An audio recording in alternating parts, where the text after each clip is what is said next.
Bom, nessa aula nós vamos estudar o ciclo de vida do ciclone, né?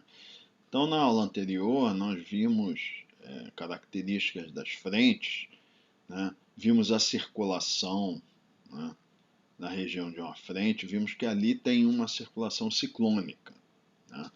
Então, agora nós vamos fazer a relação entre essa circulação, que é controlada pela presença de um ciclone, que é o centro de baixa pressão, né, e as frentes, né?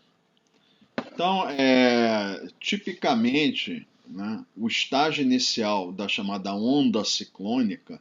Então, a onda ciclônica é a onda que se forma ao longo da superfície frontal, que não foi mencionada na, na aula anterior, e que ela é uma onda instável que amplifica e acaba produzindo um ciclone, né? Então, o estágio inicial da onda ciclônica é uma ligeira deformação da frente polar, frequentemente induzida por alguma feição topográfica, né? Por isso, certas regiões são mais favoráveis à formação de ondas ciclônicas.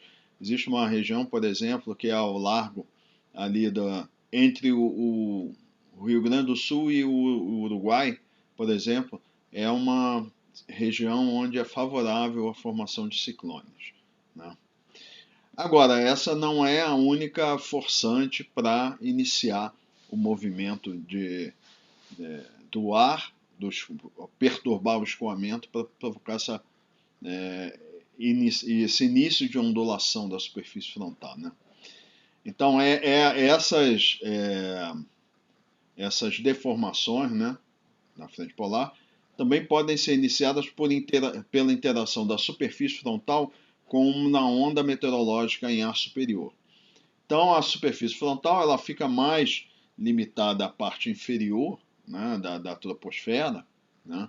E o que acontece é que uma onda meteorológica em ar superior ela pode induzir uma circulação que vai iniciar a perturbação da onda da superfície frontal, né? E que vai eventualmente produzir a amplificação da onda ciclônica, né?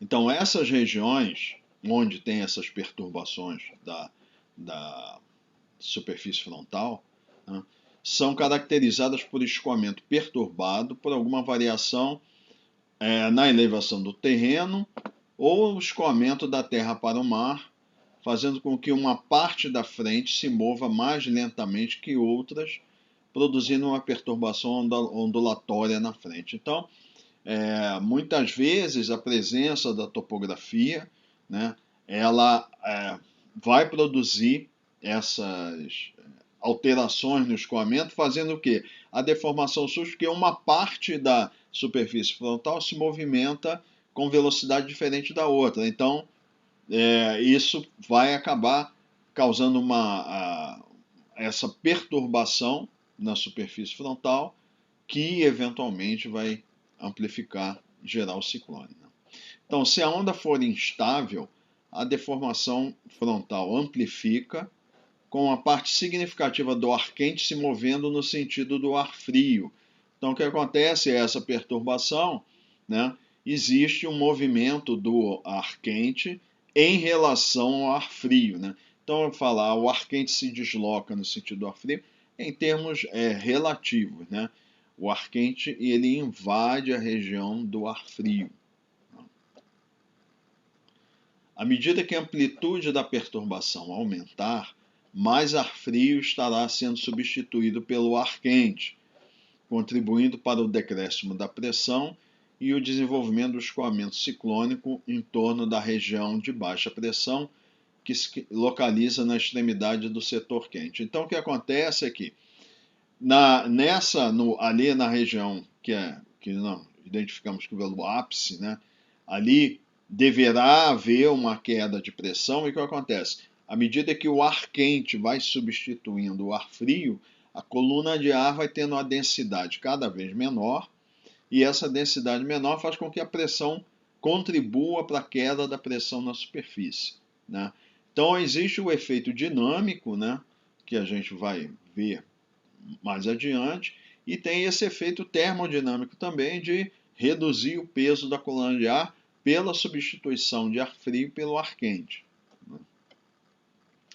Em um período de cerca de 24 horas, a partir da perturbação inicial da frente, uma onda ciclônica bem desenvolvida, chamada onda aberta, terá sido formada com uma frente fria, uma frente quente e um padrão de nuvens e precipitação correspondente ao do modelo idealizado visto anteriormente. Então, na aula anterior, nós vimos aquele modelo idealizado de frente, de um sistema frontal, né, com frente fria, frente quente, o ápice, o setor quente, né, as regiões de nebulosidade.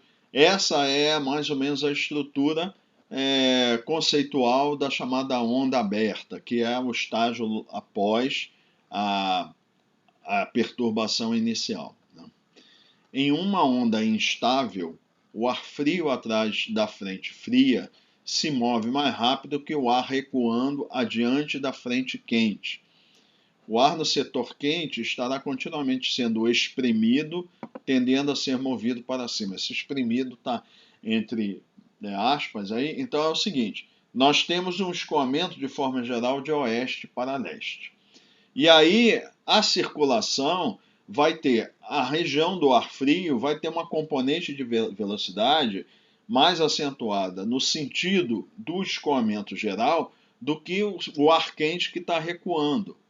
Então haverá um movimento relativo de que o ar frio vai se mover, o ar frio que está avançando no sentido do setor quente, ele está se movendo mais rápido do que o ar frio que está na frente da frente fria, adiante da frente quente, está se movendo mais lentamente, porque ele não tem uma componente no sentido do movimento tão acentuada. Então, o ar frio que vem atrás da frente fria se move mais rápido que o ar frio adiante da frente quente. Então, a tendência é o quê?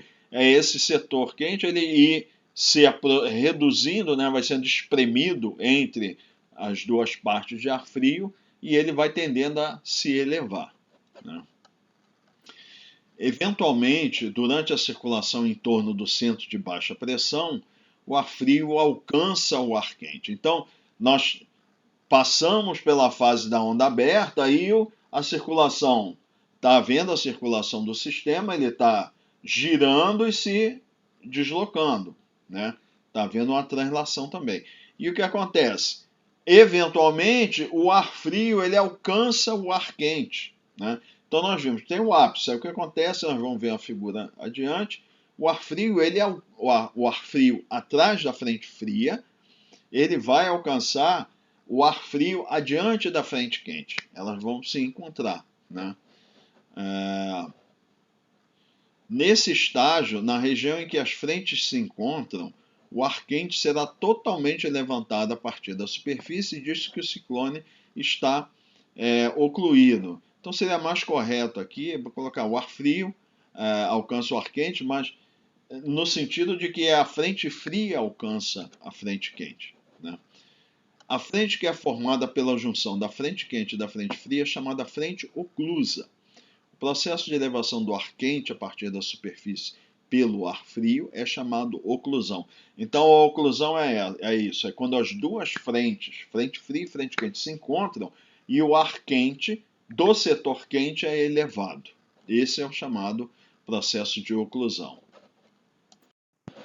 Então, os vários estágios de vida da onda ciclônica e o processo de oclusão são mostrados nessa figura 7.12 a seguir, aqui abaixo. Então, assim, aqui, vamos ver a legenda aqui. Os estágios do ciclo de vida de uma onda ciclônica. Os painéis centrais, esses quatro aqui, representam as condições na superfície. Então, nós estamos olhando de cima. Né? Isso aqui é a superfície da Terra, na horizontal. Né? Acima e abaixo dos painéis são apresentadas seções retas verticais nas posições das linhas tracejadas nos painéis. Então aqui nós temos uma linha tracejada aqui e outra linha tracejada. Duas aqui, uma aqui, uma aqui, uma aqui, uma aqui. Então essa aqui é parecido com o que a gente viu anteriormente. Nessa linha tracejada tem uma seção reta vertical, ou seja, é normal ao plano da tela, né? Então ele é uma seção reta vertical que a gente faz e rebate esse plano e está mostrando aqui. Então aqui é a superfície, aqui é em altitude, né? E essa linha está sendo definindo aqui essa seção reta que está aqui ao norte da frente. Isso aqui é no hemisfério norte também, é importante destacar isso. Isso aqui é representação do processo no hemisfério norte. Então aqui está o norte, então essa é a região que a gente espera ter baixas pressões, ó, low e high. Baixa pressão, alta pressão, ar frio e ar quente, né, no hemisfério norte. E essa aqui, essa seção é a mesma coisa, plano cortando perpendicular à superfície, é um plano então vertical, e a gente rebate ele e mostra ele aqui. Então aqui a superfície, aqui em altitude, né? Então, esse painel aqui mostra a onda em estágio inicial de desenvolvimento. Aqui a onda madura, né, que é chamada onda aberta, né? Aqui é a onda parcialmente ocluída. Então aqui nós vamos detalhar isso aqui. E aqui é a onda totalmente ocluída, né? Então vamos lá. Seguindo aqui o texto.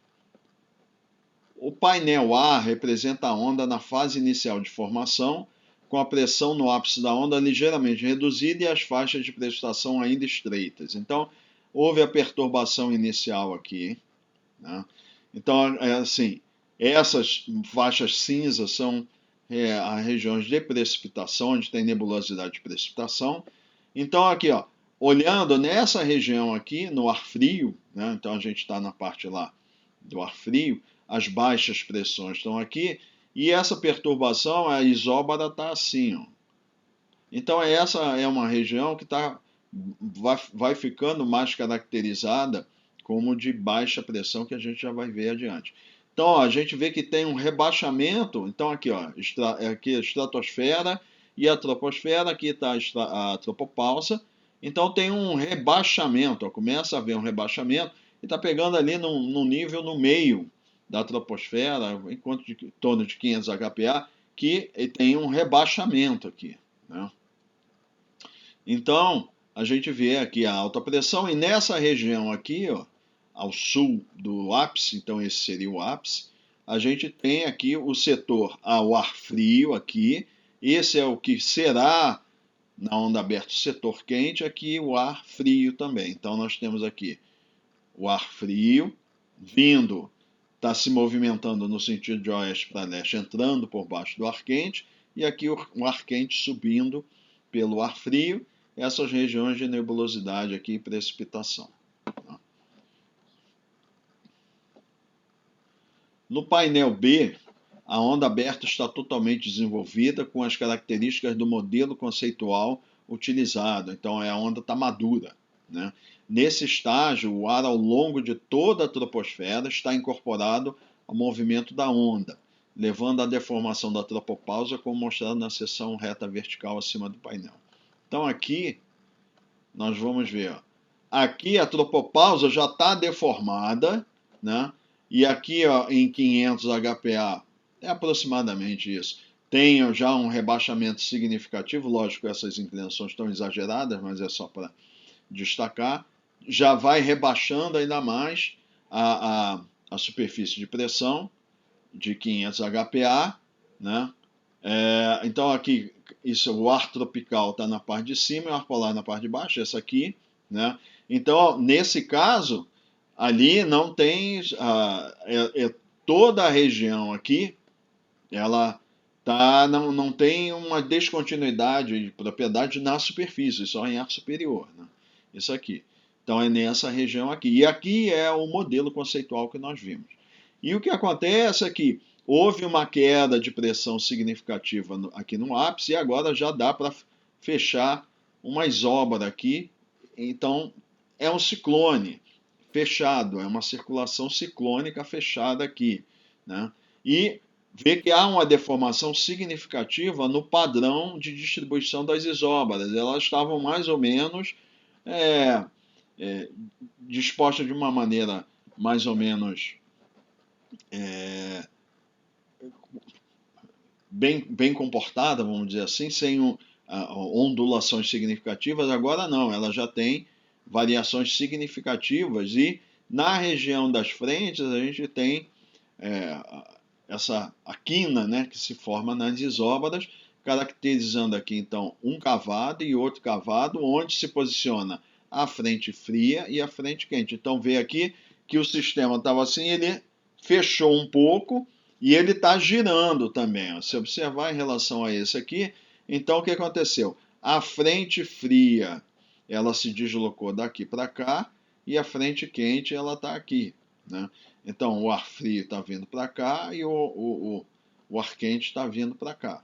E a distância entre elas diminuiu, né? Porque o ar frio atrás da frente fria está se movendo mais rápido, né? E tem toda essa perturbação aqui, um rebaixamento, né? Que está incorporado em cima, assim está aparecendo até aqui na região da tropopausa, né? Então aqui a região de precipitação, parecido com o modelo que nós vimos anteriormente. Então, a circulação aqui no hemisfério norte é no sentido anti-horário. O painel C mostra o sistema após a onda se tornar parcialmente ocluída. O levantamento do ar do setor quente reduz a altura do centro de gravidade, levando à conversão de energia potencial em energia cinética, com aumento da velocidade do vento em torno do centro de baixa pressão, que será intensificado. Então, o que acontece? Aqui, ó, essa frente fria, ela está se movendo mais rápido que a frente quente. O que aconteceu aqui? Ó? Depois de um certo período, ela alcançou aqui. Ó. O ar frio alcançou a frente quente. Esse é o setor em que já há oclusão, né? E aqui ó, a gente vê que a baixa intensificou. É o normal nesse período, nessa fase da oclusão, é que é o ápice de maior intensidade do sistema, né? Então aqui, ó, vamos olhar na parte de cima aqui, ó, né, bem aqui ao norte, né, do centro de baixa pressão, do hemisfério norte, né? Aqui é a região que seria do ar frio. E aqui, ó, então esse aqui é ar frio e ar quente. Chega a ter aqui já identificar que o ar frio que vinha atrás da frente fria, ele subiu. A gente vai ver por que ele subiu aqui em cima dessa parte aqui. Então, na realidade, aqui é ar frio e ar frio, ó. É só ar polar, né? E esse ar aqui, em ar superior, ele se colocou por cima, nessa região aqui. Se a gente olhar por baixo, aqui ele está um pouco abaixo do centro, em superfície é isso que aconteceu. Ó. O ar frio está aqui e ele veio, entrou por baixo. Então, a frente fria está aqui, a frente quente aqui. O ar frio entrou por baixo, melhor dizendo, o ar atrás da frente fria subiu na frente quente. Né? Então, aqui a gente tem aqui é ar frio e ar mais frio aqui. Esse aqui é mais denso que esse, então por isso que esse aqui subiu sobre o outro. Tá? E aqui é a região de maior perturbação, onde tem mais nebulosidade. E aqui está mostrando bem a perturbação na região na tropopausa. Ela fica bem mais perturbada nessa região aqui agora. Então, nessa região. Antes não estava. Estava mais perturbada a norte. Agora mostra a perturbação. Então, outro ponto que é mencionado, importante aqui, é o seguinte. Olhando, a gente vê aqui na região do centro de baixa pressão, próximo a ele, é a coluna de ar quente. Né? Aí o que aconteceu? O ar frio veio por baixo, se colocou, e esse é o processo que chama de espremer o ar, e levantou o ar quente, né? E foi a parte de baixo da coluna foi ocupada com ar frio. E o que aconteceu? O centro de gravidade dessa coluna baixou. Então, o que aconteceu? A energia potencial da coluna ela foi reduzida. Essa energia potencial, houve redução na energia potencial, e essa redução na energia potencial é transformada em energia cinética. E isso faz o quê? Faz com que acelere a circulação. Então a energia potencial é transformada em energia cinética. E aí a velocidade do escoamento em torno do centro de baixa pressão aumenta. Então essa é uma forma de interpretação do aumento da velocidade na circulação do ponto de vista de conversão de energia, olhando a coluna de fluido como um todo, né? Então, só repetindo aqui o que foi falado no texto, né? O levantamento do ar do setor quente reduz a altura do centro de gravidade, levando a conversão da energia potencial em energia cinética, com o aumento da velocidade do vento em torno do centro de baixa pressão, então vai ser intensificado, né? Porque nós vamos ver posteriormente o que acontece. Com o aumento dessa circulação, aí aumenta, a gente já viu que próximo à superfície, que tem convergência no centro de baixa pressão, e essa convergência vai aumentar o escoamento no sentido do centro de baixa pressão e aumentar o movimento vertical ascendente também, favorecendo a convecção. Nesse caso, mais movimento levando mais umidade para cima, né? Em um estágio mais avançado, mostrado no painel D, a frente fria terá alcançado a frente quente em uma posição bem afastada do centro, que é o centro de baixa pressão, praticamente eliminando o setor quente da superfície. A pressão no centro estará ainda mais baixa, com as isóbaras mais próximas, formando um vórtice completamente cercado de ar frio. Então, aqui o que ele está falando é o seguinte: a oclusão ela pegava esse setor aqui e ainda tinha um setor quente aqui. À medida que a oclusão vai avançando, então o que acontece é assim, praticamente não existe mais setor quente. Esse que é o ponto, né? Então o ar do setor quente ele foi todo levantado, está todo ele acima do ar frio que está aqui, né? Então essa aqui está indicando a posição da frente na superfície, é essa aqui, né? Está mostrando aqui o centro de baixa pressão na superfície, está por aqui, e nessa situação, né, é importante notar aqui um aspecto que essas regiões aqui que a gente tem essa perturbação, elas vão ficando mais afastadas, mas essa onda na parte de ar superior está mais atrasada em relação ao que está acontecendo na superfície. Então a gente vê aqui que tem essa separação e isso aqui. Esse atraso é importante, a gente vai ver essa diferença que tem na posição do mínimo de pressão em ar superior e na superfície, tem um papel importante na intensificação desse sistema. Então aqui está ar frio, e o ar quente está todo aqui, já nessa posição aqui, mas isso praticamente se reproduz em toda essa região aqui. Então, praticamente não tem mais setor quente na superfície, só tem ar superior.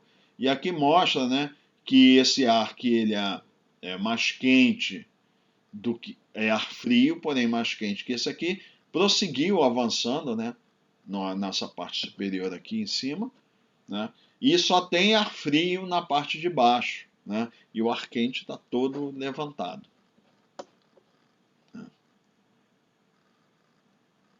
O ponto também com a intensificação do centro de baixa pressão, aí o gradiente de pressão ele está ajustado também para a velocidade do vento maior. Então a intensificação da circulação, né, em latitude média, na realidade o vento se ajusta ao campo de pressão. Então a pressão cai e o vento se ajusta a ele. São processos que ocorrem de ajuste simultâneo, né? Mas em latitude média, o campo de vento se ajusta ao campo de pressão.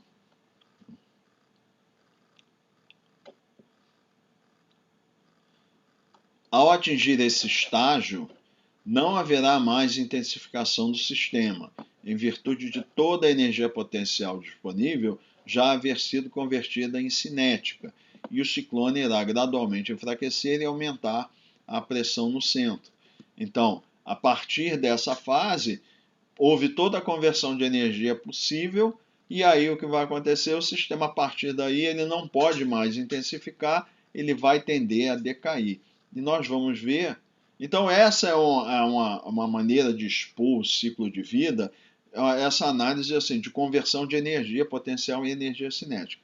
Agora, nós vamos olhar de um outro ponto de vista dinâmico de interação entre ondas em ar superior e em superfície, que descreve esse ciclo de intensificação e desintensificação e a forma com que o ar vai se movimentando, né? O ar frio e o ar quente vão se movimentando, causando essa deformação, né? Em que vai apertando, né? A região de contraste entre a massa de ar quente e ar frio, elas vão se aproximando e vão causando uma deformação no campo de temperatura que vai aproximando as linhas de espessura e vai provocando esse ciclo de vida do ciclone. Né?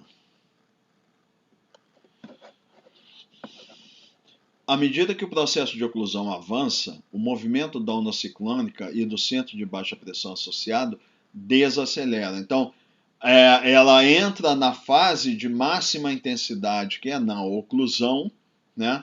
E a partir daí ela começa a desacelerar a velocidade de translação, que está falando aí. Então, nas fases iniciais ela move mais rápido e depois ela vai se mover mais lentamente, né? Ao atingir a oclusão completa, que é a painel D, né? Quando o centro está totalmente cercado de ar frio, ele se torna praticamente estacionário. Então, aí o centro de baixa pressão ele praticamente para o movimento dele e ele vai tender a se dissipar, né? O tempo de vida de um ciclone ocluído varia de 48 a 96 horas, a partir do início do processo de oclusão, e um tempo semelhante ou pouco maior transcorrerá até a dissipação da baixa fria, né?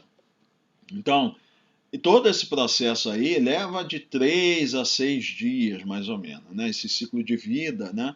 Vai ser algo em torno de 3 a 6, 7 dias, né?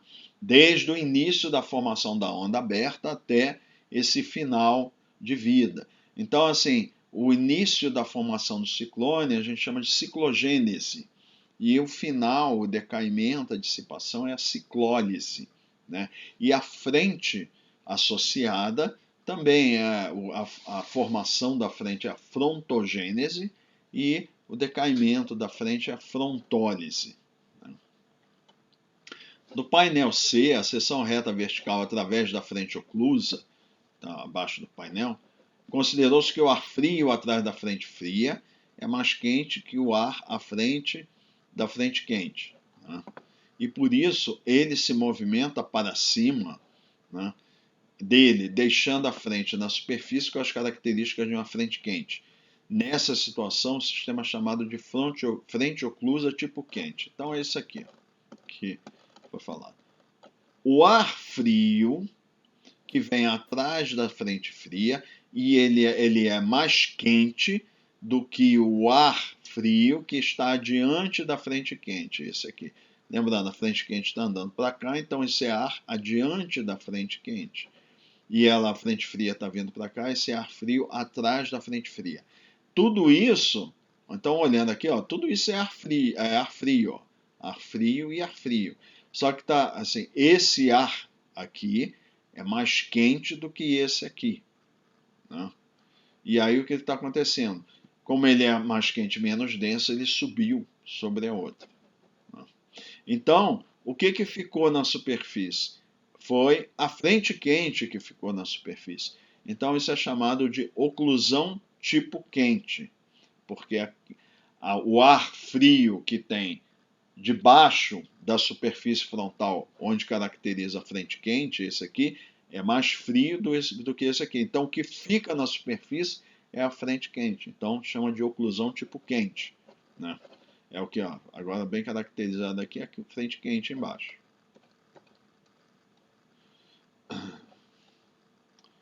Pode ocorrer que o ar atrás da frente fria seja mais frio que o ar adiante da frente quente, o contrário do que o exemplo anterior. Nesses casos, o ar atrás da frente fria levanta o ar adiante da frente quente. Então, no exemplo que nós vimos, o ar frio da frente fria subiu sobre a frente quente. Pode ocorrer o contrário. O ar frio da frente fria é mais denso e aí ele vem para baixo do ar frio que está adiante da frente quente. E aí o que fica na superfície é a superfície frontal associada à frente fria. Então a gente chama isso de oclusão tipo fria. A figura 7.13 mostra seções retas verticais através dos dois tipos de frente oclusa, além da seção reta de uma oclusão com ar na mesma temperatura dos dois lados da frente. Isso aqui é bem esquemático, então seria isso aqui. Ó. Ar. Então, essa é a região do ar quente. Isso daqui é ar frio e ar mais frio, colder, mais frio que esse aqui. Essa é a frente quente e essa é a frente fria. Então a frente fria subiu sobre a frente quente, ficou essa aqui embaixo, então essa é uma oclusão tipo quente, né? É a ar. Essa aqui é o seguinte, o ar mais frio, essa frente quente, esse é o ar frio, ele veio por baixo, levantou a frente quente. Então essa aqui é a frente oclusa, né? Então a frente é a que está em contato com a superfície e essa é a oclusão tipo quente, é tipo fria, perdão. Primeira quente, essa é fria. E essa aqui, sem contraste de temperatura, seria isso aqui. Né? Não há caracterização de uma massa de ar subir sobre a outra. Né? Então, em todos os casos, fica o ar frio embaixo e o ar quente em cima. Importante observar que essas classificações, elas existem, né? Só que assim é muito difícil, do ponto de vista prático, conseguir verificar através de análise se a oclusão é do tipo quente ou do tipo frio. Pode-se tentar deduzir, mas através de observações, porque essa região é muito perturbada, né? Da região da oclusão. Então, existe muita mistura de propriedade do ar ali, porque a circulação é muito intensa, tem muita turbulência, e aí tem turbulência lateral, tem turbulência vertical, então é muito difícil, por meio de análise de dados, conseguir observar isso. Pode-se tentar fazer essa dedução em função do comportamento da massa de ar na fase anterior, né, quando está onda aberta, comparar as temperaturas e características das massas de ar e estimar que uma pode ter se posicionado abaixo da outra, mas realmente do ponto de vista prático isso é muito difícil de verificar, né? Mas a parte conceitual é essa aí. Deve-se notar que a precipitação vem principalmente a partir do ar quente, que está sendo levantado em um cavado com formato de V em todos esses três tipos de oclusão, de forma que não há diferença nas características da precipitação, exceto no que se refere à sua posição em relação à frente fria. Então aqui, ó, o que tá, vamos olhar a figurinha aqui, fica mais fácil da gente ver que lá representa a precipitação. Então é isso aqui, ó. Essa região aqui, ó, é que está com formação de nebulosidade e precipitação aqui, ó. Está mostrado aqui, está mostrado aqui, ó. É o ar quente, na parte que está acima, o ar que subiu e produziu nebulosidade. O que acontece é que, se essa oclusão, que é uma oclusão do tipo quente, quer dizer que a precipitação, no caso, vai estar ocorrendo mais a leste da frente em superfície. Então vamos lá na outra figura, está mais simplificada, a gente pode ver aqui. Então nessa oclusão do tipo quente, a frente está aqui e a precipitação vai estar principalmente a leste dela.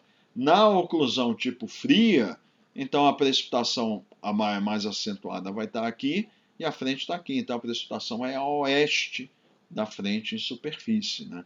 E nessa aqui, ela está sobre a frente oclusa, né? Então, é só para, em termos o tipo de tempo, né, que a gente vai ter nessa região, independe.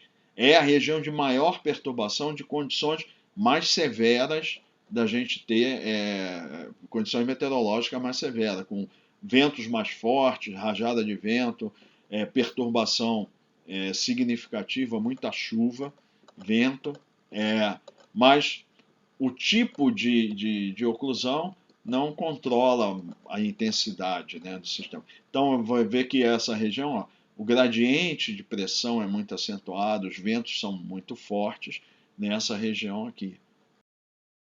As frentes oclusas nas cartas meteorológicas são representadas por linhas com semicírculos e triângulos alternados que apontam no sentido do movimento da frente. Quando nós vimos aquela carta meteorológica da Marinha, aparecia, mas aqui a gente pode ver também nessa figura a representação. Então a gente vê aqui que tem os semicírculos e os triângulos estão apontando no sentido do movimento da oclusão, né? Então, independente se é oclusão fria ou oclusão quente, ou oclusão quente, a representação é sempre da mesma forma. Os semicírculos e triângulos se movimentando, apontando no sentido do movimento da frente.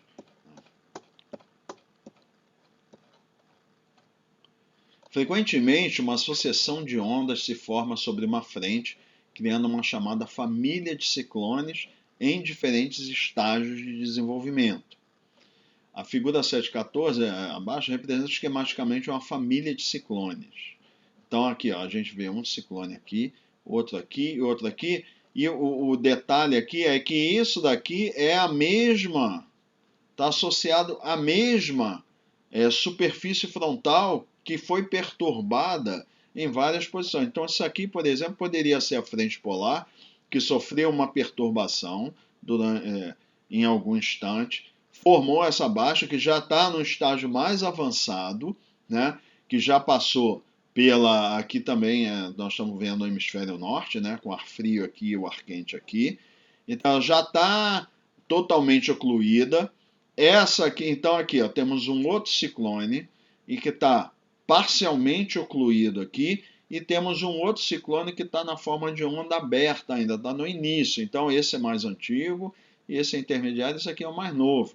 Então isso aqui tudo seria a frente polar, que ela sofreu uma perturbação, produziu essa ciclogênese aqui, teve o seu ciclo de vida, em outra posição, outra perturbação, e aqui outra. Então, por isso que, na realidade, a frente polar ela não vai aparecer como uma linha contínua, ela aparece quebrada por causa disso. Aqui já não tem mais, está totalmente cercado de ar frio, então já não tem mais aquela caracterização que tinha anteriormente. Aí passa a ser outra região por aqui, né? Aqui já está um contraste mais acentuado, aqui também. Então, por isso que a frente polar não é uma linha contínua, ela vai sofrendo essas descontinuidades, e se lembra na figura que a gente mostrou lá da circulação geral, que mostrava com essas regiões aqui em cúspide, né, que mostrava essas quinas, né, na frente polar. Isso aqui é por causa desses sistemas aqui, por isso que não há assim uma continuidade, ela fica quebrada, né? E aí o que acontece é que aqui ainda há contraste de propriedade suficiente para que possa vir uma outra perturbação e gerar um ciclone. Enquanto houver a caracterização de diferença de propriedade entre as massas de ar, sob condições adequadas para a instabilização, poderá haver uma ciclogênese. Então, elas se sucedem ao longo de uma região em que existe contraste significativo de temperatura. Então, vamos ter diferentes ciclones, mas eles estão relacionados à mesma região inicialmente de contraste de propriedade, por isso que chama família, porque eles estão relacionados à mesma região onde tem contraste de propriedade, né? E aqui isso a gente vai observar assim, esses sistemas estão posicionados dessa forma que é para mostrar no hemisfério norte. Esse daqui está aqui mais próximo da região que seria do polo norte, está aqui, esse está mais um pouco ao sul e esse um pouco mais ao sul. O que acontece é que a circulação aqui da baixa pressão no hemisfério norte é assim, né? No sentido anti-horário. Esse movimento, o que ele fez? Ele pegou o ar frio que estava aqui e trouxe para cá. Trouxe junto com essa frente fria. Então essa perturbação veio para cá. Quando veio aqui, formou um outro centro de baixa pressão e essa circulação pegou o ar frio e já levou ele um pouco mais no sentido do Equador. Essa baixa que está formando aqui também, então o ar frio está aqui, vai trazer o ar frio também e trazer ele um pouco mais para cá. E a circulação pegou o quê? O ar quente que está aqui, levou para cá, essa está trazendo o ar quente, ó, a frente quente está levando o ar quente para cá, e essa frente quente vai trazer o ar quente para cá.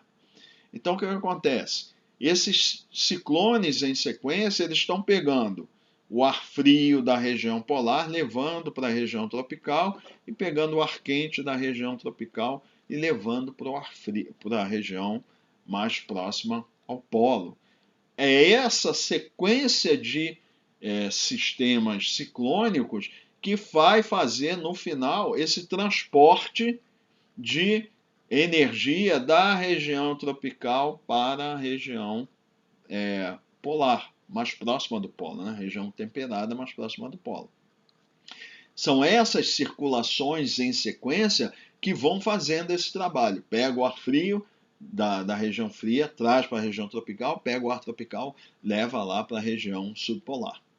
Então, é essa sequência. Vocês veem, então, que aqui a representação, a intenção é essa, é mostrar que eles vão ficando cada vez, o sentido dessa família aqui é da região mais fria, que está aqui, até a região mais quente. Aí o que acontece em algum ponto aqui, não tem mais contraste adequado para poder produzir um novo sistema, quebra de vez ali, não aparece a frente polar, vai aparecer em alguma outra região, uma outra faixa com contraste e vai continuar produzindo. Então, elas vão aparecendo essas cúspides, que são essas regiões aqui, e de repente ela quebra mesmo, não aparece mais, aparece em outra parte uma nova região de contraste. E continuamente isso está acontecendo na atmosfera. Por quê? Porque continuamente ela está sendo forçada a sair do equilíbrio, a ter mais energia na região tropical do que na região polar. Então o sistema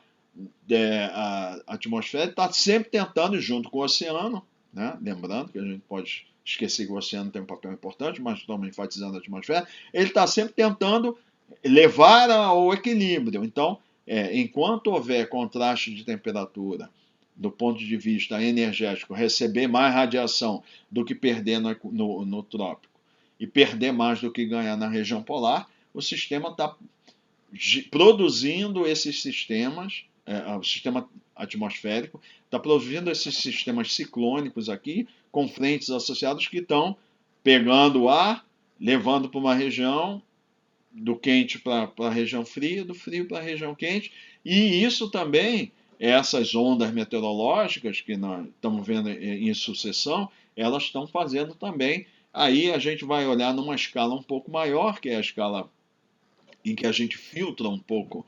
Esses sistemas são de escalas na ordem de uma semana que a gente está falando, mas as ondas planetárias maiores também, mas eles contribuem para isso, estão carregando quantidade de movimento, levando quantidade de movimento da região tropical para a região temperada, né, para manter aquela circulação, vamos dizer assim, sempre predominando do ponto de vista climatológico, de circulação de leste na região tropical, circulação de oeste na região temperada. Muito bem, então nós vamos falar agora da corrente de jato, né? Então, uma vez que gradientes horizontais de temperatura são acentuados através da frente polar, o vento térmico na sua proximidade tem grande magnitude, levando à formação de uma faixa com ventos muito intensos nos níveis elevados da troposfera. Essa região de ventos fortes é chamada corrente de jato. Então, nós vimos que o campo de espessura ele representa a temperatura média da camada. E vimos que o vento térmico, né, ele se posiciona ao longo das linhas de espessura, né? E o vento térmico, ele é o vetor cisalhamento do vento geostrófico, né? Então, quanto maior o vento térmico, quer dizer que maior vai ser o valor do vento geostrófico no ar superior. E o gradiente de espessura, que representa o gradiente da temperatura média da camada, né? Quanto mais acentuado esse gradiente, quer dizer que maior será o vento térmico, e isso vai ter expressar um vento geostrófico com maior intensidade no ar superior. Então, as regiões da frente polar, a gente sabe, são regiões de contraste de propriedades, principalmente, e uma delas é a temperatura, né? A gente tem a massa de ar frio e a massa de ar tropical, massa de ar polar, massa de ar tropical. Tem um contraste significativo, por quê? Porque essas regiões, elas vão, o que caracteriza a frente polar é que um acentuado gradiente de propriedades entre elas. Então, consequentemente, vai ter um acentuado gradiente de temperatura média, um acentuado vento térmico e um acentuado vento no nível superior, né? Esses ventos que estão na proximidade da frente polar, a gente chama de corrente de jato. O detalhe é que a gente está falando aqui, vamos detalhar isso a seguir, é o jato polar, né? Porque ele está associado à frente polar, né? Na corrente de jato podem ser observados ventos com velocidade de até 135 metros por segundo, mais de 480 km por hora. São ventos realmente muito rápidos. Então, nós vimos lá na circulação geral que, na média, aquele jato que a gente viu, que é o jato subtropical, está ali, na média, na ordem de 40, 45 metros por segundo, né? Só que, instantaneamente, a gente pode ter velocidades mais altas, né, do que aquela velocidade média, né? A velocidade média no centro da corrente de jato varia de 33 a 55 metros por segundo. Então, na média, é isso aqui. Sendo que ocorrem valores mais elevados no inverno do que no verão, como nós vimos na parte de circulação geral da atmosfera, né?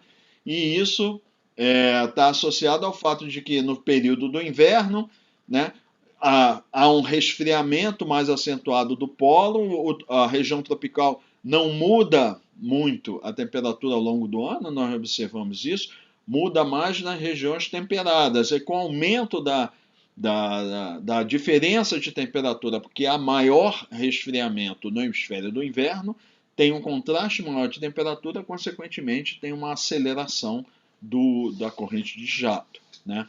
Tanto do jato subtropical quanto do jato polar, né?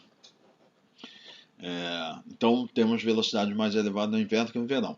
A velocidade máxima no jato ocorre logo abaixo da tropopausa, como nós vamos ver.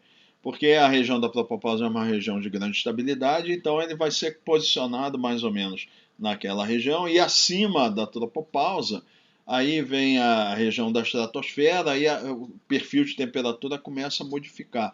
Então, essas características de massa de ar da troposfera, elas não conseguem penetrar para se propagar para cima da estratosfera, que é uma região de estabilidade, né, como nós vimos anteriormente. Devido ao fato de existirem outras regiões onde há concentração de ventos muito fortes, há outras regiões na Terra em que a gente encontra ventos muito fortes, né? A região associada com a frente polar é chamada corrente de jato da frente polar ou jato polar. O jato polar pode ser assemelhado a um escoamento em ondulação com sentido de oeste para leste em torno da Terra. Então, como a frente polar ondula, o jato também ondula, né? A corrente de jato polar está constantemente se deslocando para o norte e para o sul. Então, ele ondula, ele vai, muda de latitude. Uma hora está mais ao norte, outra hora está mais ao sul, tá? À medida que a frente polar se movimenta, nós vimos já, né, as ondas meteorológicas, nós vamos falar um pouco mais sobre isso adiante. As ondas meteorológicas, elas têm o comportamento da propagação da onda faz com que ela ondule, né? E essa ondulação está associada, no caso, ao movimento de massa de ar frio que sobe e desce, associado a esse movimento ondulatório. Então, existe a mudança da latitude também, a frente polar se movimenta, então muda a posição e o formato dela, no sentido de que ela muda a regiões onde ela tem concavidade para norte e para sul vão alterando devido à propagação da onda e o formato dela. Então muda a frente polar. Vimos também que não é contínua, em algumas vai ter em algumas regiões, em outras não vai ter. Então o jato está associado a ela também fica mudando de posição. Semelhante à frente polar, a corrente de jato não é contínua em torno da Terra. Ele só vai ser bem caracterizado na região onde a frente polar está mais bem caracterizado também. Nós vimos que tem quebras, né? E frequentemente ela se divide em duas correntes, as quais podem se juntar novamente. Então, eventualmente, a frente polar ela pode, a corrente de jato, ela pode separar e juntar, né? E ela pode interagir também, embora não seja mencionado aqui, com o jato subtropical, né? Em períodos onde no inverno, no hemisfério do inverno, a frente polar vai mais para frente, eventualmente pode interagir com o jato subtropical. Em razão de ocorrer uma grande concentração de quantidade de movimento e energia cinética no jato, ele exerce um papel muito importante nos processos dinâmicos da troposfera. Mais adiante, a gente vai ter uma aula que a gente vai olhar a parte dinâmica dos jatos, né? As interações dele com sistemas de pressão na superfície. A sua posição frequentemente se estabiliza e controla o deslocamento da frente polar e o movimento dos ciclones ao longo dela, e não o contrário. Então a ideia é essa, que a gente vai ver que aparentemente a gente diz, tem uma região de contraste de temperatura e ali vai ter o jato polar, e aparentemente o jato polar ele fica sendo controlado só pela frente polar, mas ao contrário, o jato acaba interagindo com a dinâmica dos sistemas que estão mais na parte inferior da troposfera, e na realidade ele começa a controlar essas regiões. Então, ele não é passivamente controlado pela frente polar. Ele interage com ela e, na realidade, os sistemas meteorológicos próximos à superfície, muitos deles a gente vai ver, eles acabam sendo influenciados pela presença do jato, e não o contrário. Em regiões na troposfera superior, onde o limite do lado polar da célula de Hadley é bem definido, né? Então, nós temos a célula de Hadley, se eleva no equador e tem um movimento descendente. Estão falando nesse lado, no limite polar, onde tem a parte descendente da célula de Hadley, né? Ocorre uma rápida transição de temperatura entre o ar relativamente quente, que é transportado pela célula de Hadley, que está vindo da região do Equador e descendo, né? E o ar mais frio das latitudes médias, né? Então, ele está movimento descendente aqui, tem ar que está vindo da região tropical e tem ar das latitudes médias aqui, que é ar mais frio, né? Essa região de transição é chamada frente subtropical e ela está em níveis mais elevados. A gente já vai ver uma figura aqui. A frente subtropical está presente apenas nos níveis superiores, entre 8 e 12 km de altitude. O acentuado gradiente de temperatura produz vento térmico com grande magnitude e, consequentemente, uma faixa concentrada de ventos fortes acima dele, conhecida como jato subtropical. Então, esse é um outro jato. Agora, vamos olhar a figura para ficar mais claro. Então, a gente já vai voltar a essa figura, mas só para mostrar aqui. Aqui está o eixo das altitudes em quilômetros, né? Aqui o Equador, aqui no caso é o Polo Norte, né? Então aqui vai estar indo de 0 a 20 quilômetros, nível médio do mar, e aqui do Equador para o Polo Norte. Então está mostrando aqui, essa é a região de ventos aqui polares de leste, predominantes de oeste, a região das altas subtropicais, e aqui é o cinturão de Trade wind é vento alísio, então aqui são os alísios de Nordeste, né? E é análogo no hemisfério sul, né?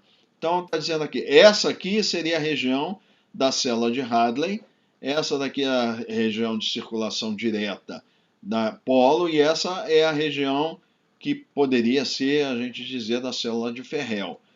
Então aqui ó, é a frente ártica entre o ar ártico e o ar polar, teria a frente antártica no hemisfério sul, analogamente, e aqui é a frente polar, entre o ar polar e o ar tropical, essa é a região da frente polar, né? Então aqui, como o ar é mais frio, é mais denso, a tropopausa é mais baixa, aqui a temperatura é um pouco mais elevada, a tropopausa, né, é mais elevada, então chama aqui de tropopausa polar, tropopausa média, né? E aqui a tropopausa tropical, que é mais quente, então ela é mais elevada. Então mostra aqui essa quebra, porque aqui é descida da célula de Hadley, não tem continuidade com essa tropopausa média, e aqui na região da frente polar tem uma quebra também, então essa é a tropopausa polar, né? Estão separadas aqui. Essa região aqui, ó, da frente polar, acima dela a gente tem o jato polar que está aqui, de oeste, né, para leste. Então ele está saindo aqui do plano da tela, da imagem, né? Esse é o jato polar. E ele está acima da frente polar, né? Porque aqui é a região de contraste de temperatura, o vento térmico é acentuado nessa região aqui. Daqui para cima é a região da estratosfera, e é uma região mais estável, então as propriedades da troposfera não se propagam para cima, ficam limitadas nessa região aqui para baixo. Aqui já é ar estratosférico, tende a estabilidade, então ele tem as características dele próprias, né? E aqui vem, né, a região que é assim, ramo de descida do ar quente, que está vindo aqui da região tropical, está descendo, e aqui é o ar troposférico de latitude média, que está dizendo. Então aqui é ar troposférico de latitude baixa, ar troposférico de latitude média, ar troposférico polar. Então aqui ó, tem contraste de temperatura que dá a frente polar, né? E aqui, ó, em ar superior, esse ar está descendo e tem a característica acentuada nessa parte de cima aqui. Essa aqui é a frente subtropical. Ela não vai à superfície, ela fica no nível mais elevado aqui. Como eu tenho um contraste acentuado de propriedades aqui, forma um jato acima, como análogo aqui. O jato está acima da frente polar, aqui está acima da frente subtropical também, né? Então, aqui é área estratosférico tropical, estratosférico latitude média, estratosférico polar. Então, isso daqui seria a caracterização do jato subtropical.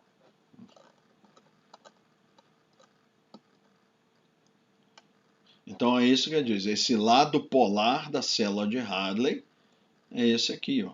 Célula de Hadley está aqui, esse é o lado polar, chamamos de descida da célula de Hadley, né?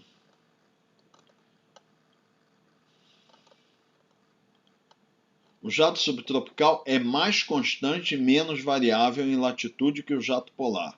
Por essa razão, os máximos na velocidade do vento em mapas de médias climatológicas tendem a aparecer em baixas latitudes, muito embora os ventos do jato polar sejam normalmente mais fortes. Então, esse é um ponto importante.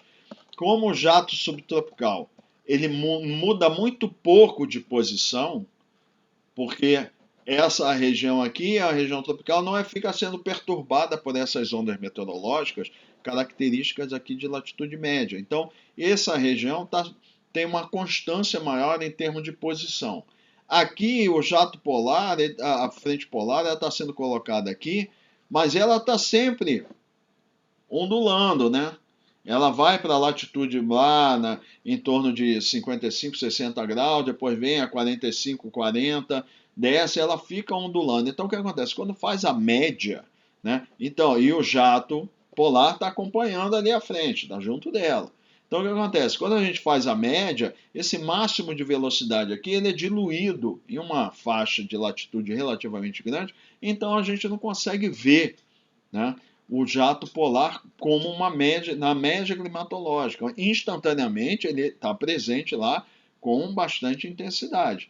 Mas na média climatológica, essa velocidade alta ela é diluída em uma faixa de latitude grande.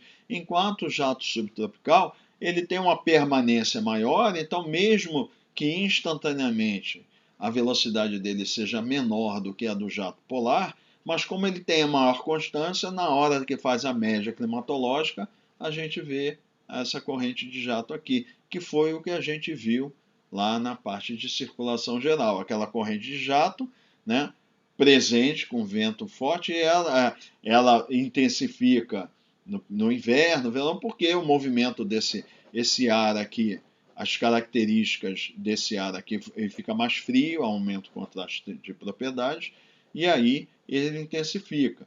Então aquele jato, aquela corrente de jato que a gente viu, é a corrente de jato que aparece na média climatológica, é o jato subtropical. O jato polar não aparece lá, mas ele é bastante intenso. Muitas vezes a velocidade dele é maior que a velocidade do jato subtropical.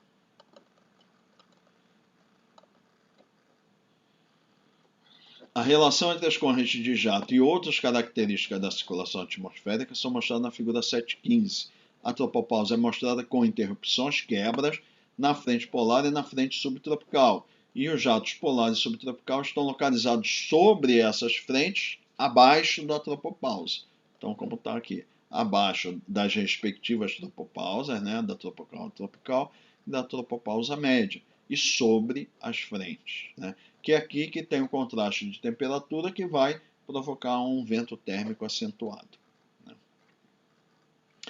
As quebras na tropopausa permitem a troca lateral de ar entre a estratosfera e a troposfera. Então aqui, ó, aqui é ar estratosférico, aqui é ar troposférico. Então aqui pode haver troca de ar de propriedade horizontalmente, vamos dizer assim, né?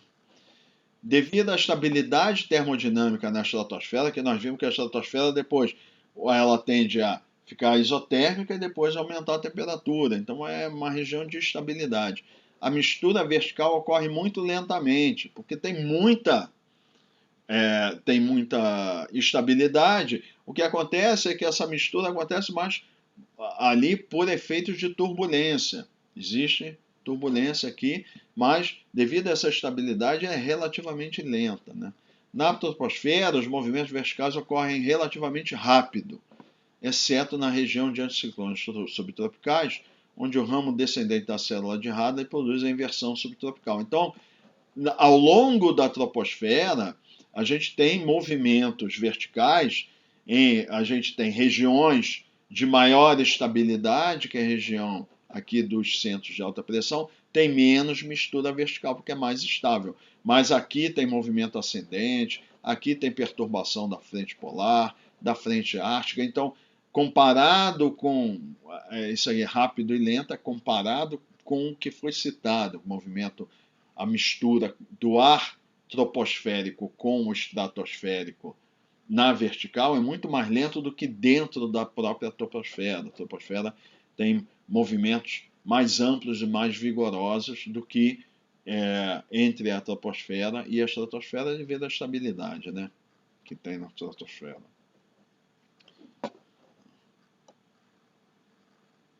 O cisalhamento horizontal nos lados polares dos jatos promove a troca turbulenta entre o ar da troposfera e o da estratosfera, e o cisalhamento vertical abaixo do máximo da velocidade do jato é responsável pelo fenômeno chamado turbulência de ar claro. Então é isso aqui. Cisalhamento lateral, quer dizer, eu tenho um vento acentuado aqui na corrente do jato e vento menor ao lado. Então isso quer dizer que é cisalhamento. Cisalhamento do vento é variação na velocidade e ou direção do vento. A gente está falando lateralmente, está falando só em cisalhamento em termos de velocidade.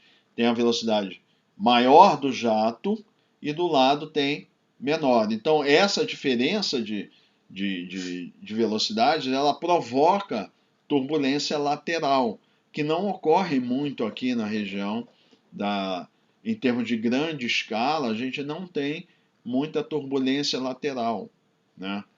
Exceto nas regiões muito perturbadas lá, onde tem uma frente, aí a gente tem cisalhamento acentuado ali. Agora, tirando essas regiões de perturbação associadas às frentes, na atmosfera como um todo não tem muito cisalhamento lateral. Mas aqui tem, porque tem uma variação significativa da velocidade do vento e durante muito tempo. Então, isso daqui, essa turbulência, ela faz com que haja fluxo de massa e outras propriedades, umidade, né? Quantidade de movimento e energia, e a troca de propriedade lateral, mais por efeito de turbulência. E aqui, ó, abaixo do jato, também tem cisalhamento, e isso provoca turbulência. Então é um tipo de turbulência com forçante mecânica.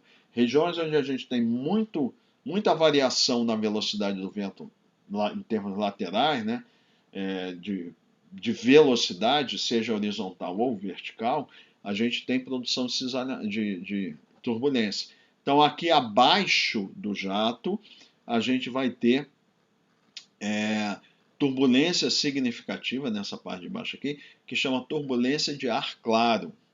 Devido a esse cisalhamento do vento, forma turbulência aqui. Chama de ar claro, porque em geral a turbulência, esse é um termo que é do pessoal da área de aviação. Quando ele vê em uma nuvem cumulonimbus que tem dentro movimento ascendente e descendente significativo e tem muita turbulência ali dentro, ali é turbulência associada a uma nuvem, o pessoal chama de turbulência, né? Agora, então, porque ele está caracterizado ali, sabe que é turbulento porque tem uma nuvem acentuada. Qualquer região onde tem uma nuvem, a gente tem algum tipo de movimento ascendente e isso interage com a estrutura do avião. Mesmo nuvens que não estão associadas à tempestade, mas quem passou a experiência está no avião. O avião entra numa região de nuvens, a estrutura do avião sente isso. Por quê? Porque para manter aquelas gotículas de água ou cristais de gelo em suspensão, tem que ter movimento ascendente. E isso interage com a estrutura do avião e percebe.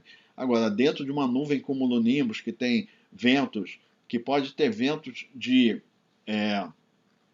40 metros por segundo, ventos verticais, né, em sentidos opostos dentro dessa nuvem, é um perigo o avião entrar ali. Então, é uma região de muita turbulência.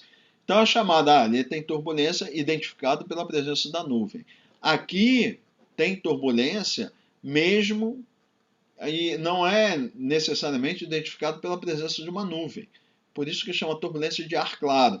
Não é visual, não pode ser visualizado algum sistema meteorológico associado àquela turbulência que está existindo lá. A corrente de jato pode estar passando na região que não tem nuvem nenhuma. A região está sem nebulosidade ali, né? Mas tem ali um cisalhamento significativo com turbulência, mas não tem presença de nuvem para identificar a região onde tem turbulência diferente de onde tem um cumulonimbus, que a nuvem já diz, ó, aqui dentro tem turbulência. Nessa região aqui, o ar está claro, aí o avião pode entrar ali e se quebrar todo, porque aqui é muito perigoso, né? Essa região de turbulência. Então, por isso que é chamado de turbulência de ar claro. Isso ocorre embaixo da corrente de jato. Em boletins meteorológicos para o pessoal da aviação, uma das informações que sempre é colocada é essa, é a posição do jato e onde estão as regiões onde se espera que tenha turbulência de ar claro, que é para o pessoal da aviação evitar essas regiões. Muitas vezes, os aviões aproveitam a regiões de vento mais acentuado e eles pegam essas regiões e vão seguindo por ela para economizar combustível, voa mais rápido, né? Agora, não vai procurar essas regiões abaixo do jato, são perigosas porque tem muita turbulência. Aí tem que ter cuidado o piloto para não entrar ali naquela região, porque ela é muito perturbada. E isso pode causar acidente. Então, eles aproveitam regiões de vento favorável, mas sempre evitando regiões de turbulência. Então, essa é uma região que caracterizado devido a esse cisalhamento, tem muita turbulência. Bom, agora nós vamos falar de vorticidade e ondas meteorológicas, né? Então, foi visto que o conceito de vorticidade está associado à rotação de um fluido. Devido à rotação da Terra, qualquer corpo, incluindo as porções de ar da atmosfera, então qualquer corpo que se move com a Terra possui vorticidade, chamada vorticidade planetária. Mesmo que o corpo não tenha movimento relativo à superfície da Terra, se ele está girando com a Terra, ele possui vorticidade planetária, exceto, como a gente viu, exceto no Equador, a vorticidade planetária é zero. No hemisfério norte, a vorticidade planetária é positiva, e no hemisfério sul ela é negativa. Nós já vimos devido a sensação que a gente tem de estar em cada hemisfério, que a rotação tem sentidos opostos. O vetor que está associado à vorticidade planetária, ele passa pelos polos e ele está apontado para o hemisfério norte. Por isso, a orientação é positiva. A vorticidade planetária é expressa pelo parâmetro de Coriolis, que nós vimos, né? F igual a 2 ômega seno de φ, onde ômega é a velocidade angular da Terra e φ é a latitude. Quando φ é igual a zero, então o F é igual a zero, né? Que é sobre o Equador. Partículas de ar em movimento, em geral, possuem uma vorticidade adicional relativa à superfície da Terra, chamada vorticidade relativa. Nós vimos isso também. Ela deve-se à soma de dois efeitos: a curvatura do escoamento, que a gente chamou de vorticidade de curvatura, e a variação da velocidade do vento transversal às linhas de corrente, que nós chamamos de vorticidade de cisalhamento. E no caso é o cisalhamento lateral. Sabemos que no ar superior a atmosfera tende a formar uma série de cristas e cavados, conhecida como onda longa. Nós já vimos, foi mencionado isso anteriormente. Para ilustrar a formação dessas ondas, nós vamos considerar inicialmente que não existe convergência ou divergência do ar, de modo que as colunas de ar atmosférico não contraem ou esticam verticalmente. Então, nós vamos considerar que não tendo convergência nem divergência. Então, se houver convergência do ar, a coluna de ar ela estica, e se houver divergência do ar, a coluna de ar ela vai expandir, né? Então, ela como se fosse achatada, né? Ela vai ser achatada, vai alargar, né, em relação ao centro de rotação, e se eu esticar ela, ela vai ficar mais estreita. Nós vamos ver posteriormente que esse efeito de convergência e divergência altera a vorticidade relativa, né? Então, para essa análise que a gente vai fazer agora, nós vamos considerar que não tem esse efeito de convergência ou divergência, né? Nessas condições, existe um teorema que é demonstrado, que é o teorema da conservação da vorticidade, e uma das hipóteses é que não há convergência nem divergência. A vorticidade absoluta do ar será conservada, ou seja, seguindo a coluna de fluido, a soma das vorticidades planetária e relativa permanecerá constante, tá? Então, esse é o teorema de conservação da vorticidade, que nós não vamos ver aqui. Mas, sob essa condição, é isso que a gente obtém da dedução da prova desse teorema, né? Esse tipo de vorticidade é chamada vorticidade barotrópica. Então, são condições que a gente está... a hipótese é que os campos de pressão e densidade eles são coincidentes, né? Então, não existe gradiente de temperatura ao longo das superfícies de pressão. Então, essa é a condição de barotropia. Nessas condições, então, nós vamos ter, uma vez que a vorticidade absoluta é a soma da vorticidade relativa e a vorticidade planetária, e vai ser constante, então quer dizer que seguindo as colunas de fluido, ou seja, no referencial lagrangiano, ela é preservada, ou melhor dizendo, ela é conservada a vorticidade absoluta, quer dizer, deta dt vai ser igual a zero. e aqui é a derivada total, seguindo o movimento do fluido. Ou seja, uma eventual variação de uma das componentes de eta deve ser compensada pela outra. É isso que nós vamos utilizar esse conceito agora para analisar essa formação de ondas meteorológicas. Considere-se, por exemplo, que na figura 7.16 a seguir, no hemisfério sul, o ar esteja se movendo horizontalmente ao longo da superfície de pressão de 500 HPa com velocidade constante no sentido nordeste, posição 1. Então vamos usar essa figurinha aqui. Ó. Aqui é eixo das latitudes, eixo de longitudes. Estou no hemisfério sul, a menos 30, menos 35, menos 40 as latitudes. E eu estou na posição 1 e tem uma coluna de fluido aqui. Nós estamos acompanhando o nível de 500 HPa. Né? Porque o nível de 500 HPa, se nós fizermos a análise climatológica, vamos ver que a divergência lá é próxima de zero, do ponto de vista médio. Então a gente diz que é chamado de nível de não divergência. Né? Então são as condições mais apropriadas para a gente poder aplicar esse teorema, porque ele assume que não há divergência nem convergência na coluna de fluido.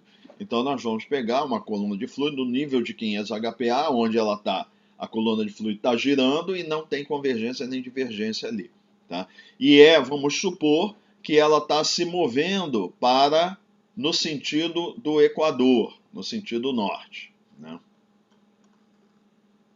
Então estamos em condições próximas de conservação de vorticidade absoluta. Uma vez que não há cisalhamento horizontal, então nós estamos usando aqui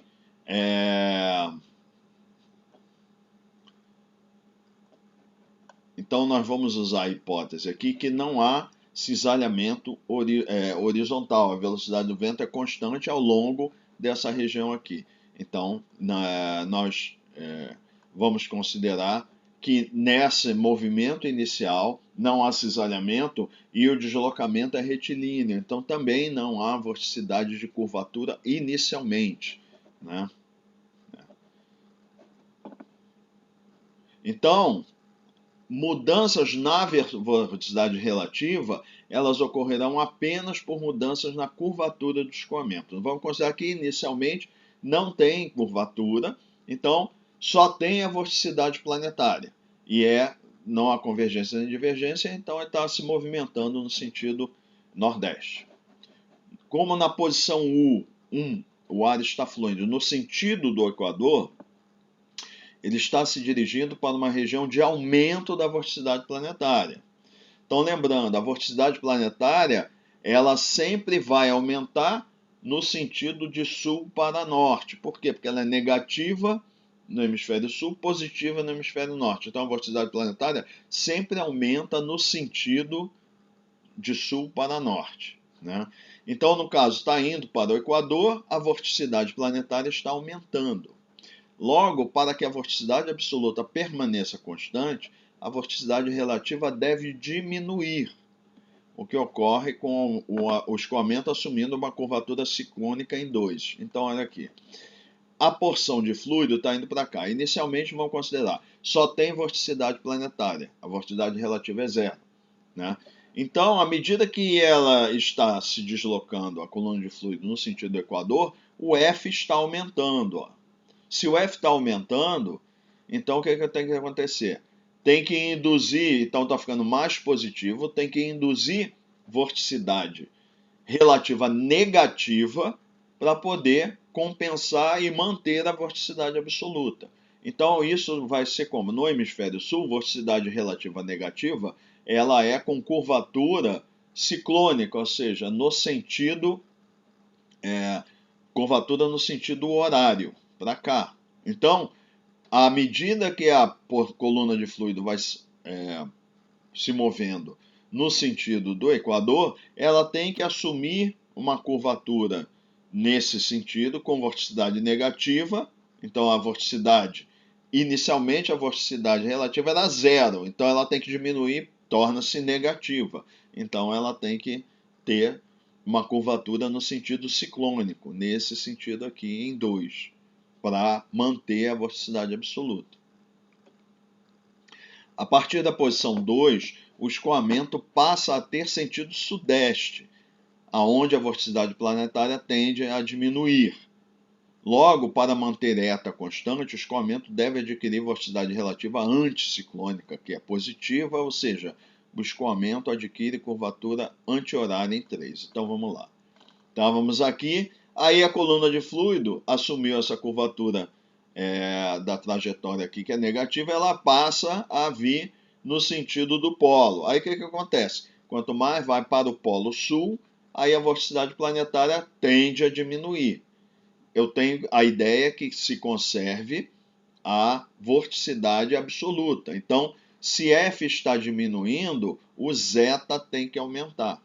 Então, o zeta aumentar é o quê? É ganhar vorticidade positiva, que é a vorticidade anticiclônica, ou seja, com curvatura no sentido anti-horário. Lembrando aqui que estamos assumindo, para simplificar, que não tem vorticidade de cisalhamento, só tem vorticidade de curvatura. Então, o que vai acontecer? Se F está diminuindo, zeta tem que aumentar, ele tem que ganhar curvatura anticiclônica e vai fazer isso aqui, para conservar a vorticidade absoluta, de acordo com esse teorema.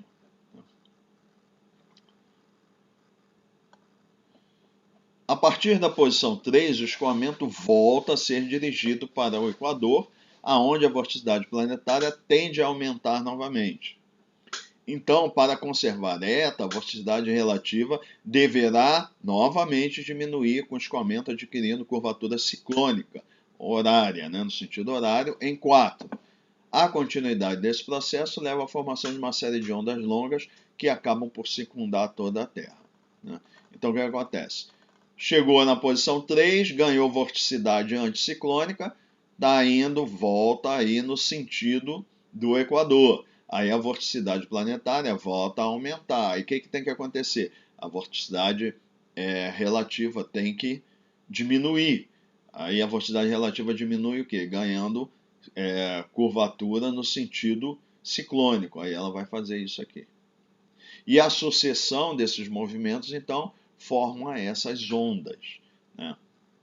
Então, se eu tenho um escoamento que ele é zonal, inicialmente, aí eu coloco uma perturbação qualquer, estou supondo que não tenha efeito de cisalhamento aí, e a porção de fluido é desviada e ela ganha movimento no sentido de qualquer latitude que não seja a latitude original onde ela está, se ela tem que conservar a vorticidade absoluta, ela vai acabar adquirindo esse tipo de movimento ondulatório. Então, esse é um modelo bastante simples que a gente está utilizando para explicar por que tem a formação dessas ondas meteorológicas. Há outras abordagens que a gente pode assumir aqui, mas ela é bem simples e é interessante porque ela se baseia no conceito físico de vorticidade. Então, isso é extremamente importante. Perceber que o fato da Terra girar, e a vorticidade ela variar com a latitude, em razão da Terra ela ser quase esférica, é uma condicionante extremamente importante para que a gente tenha esse comportamento ondulatório do fluido atmosférico. Então, ao longo do que a gente viu até agora, tem sido mencionado, não, porque tem uma onda, essa onda faz isso, essa onda faz aquilo. A gente está vendo várias formas de analisar essa onda, mas, tá, ok, mas tem essa ondulação, por que tem essa ondulação? Esse teorema, ele ajuda a gente a entender por que acontece isso, devido a essa importante,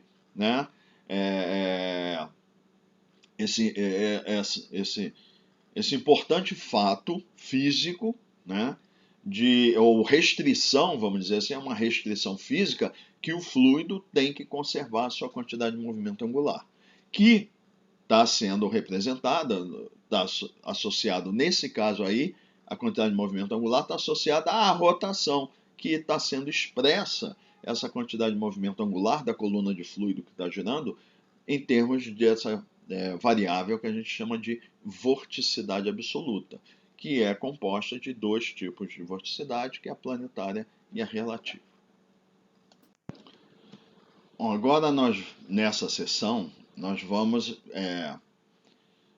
começar a fazer realmente uma associação, né, entre aspectos puramente teóricos com aspectos práticos observacionais do comportamento de sistemas meteorológicos.